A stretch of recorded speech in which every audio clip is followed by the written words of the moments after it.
Greetings. Today we're going to talk about diversity. Just about every successful entrepreneur I've met has made their initial fortune, at least, in a very focused, concentrated way. They've had some form of advantage, be it technology, systems, processes, client relationships, and they've taken that and focused it in a certain geography or a certain client base, and from it have made very generous profits. Now, not every situation warrants being focused, and you need some diversity. And I'll give you an example. There was an equipment rental company that turned down a $100 million offer. Shortly after that, they lost their two largest customers within their very narrow geographic focus. So on the one hand, they made extremely generous profits when things were going well. But that focus that allowed them to build and be successful was also what led to their demise when things slowed down in that area. So how is it that you as an entrepreneur can diversify but still maintain the focus? And the oil and gas slowdown in Alberta might be one of the signs, and we can learn from that. The companies that we see doing well right now are companies that had earlier on diversified to other geographies. But they didn't lose their focus. Oftentimes it's their international clients that dragged them down into another region.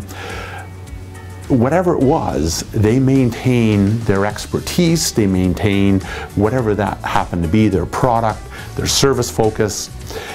But when the slowdown came in one region, the other region managed to carry the business, and they overall did well. We have two distributors who quite recently diversified. One took their existing product line, went into a new geography. Another one took a new product line, invested heavily, and selling to their existing client base in their existing region. Both of them lost millions, to the point where it actually negated the profit they were making in their original core business. And the comment after from both companies was, "We did not know what we did not know." So how do you avoid this? How do you get the kind of diversity that allows you to give you that expertise and still make a profit without risking things? And one example is an instrument company who tried unsuccessfully to get into Europe, and eventually they bought a small company that allowed them to have mind and management in the core European market, and they took off from there. So diversity, still staying within your expertise, really important, and buyers like that because it reduces the risk and the fluctuation in revenues. However, you have to be able to mitigate the risks that come along with getting into something new. A lot of our clients hire us to do focus acquisition searches to find those gems that give them the beachhead in the regions in which they want to expand, or in the new product line that they'd like to expand in.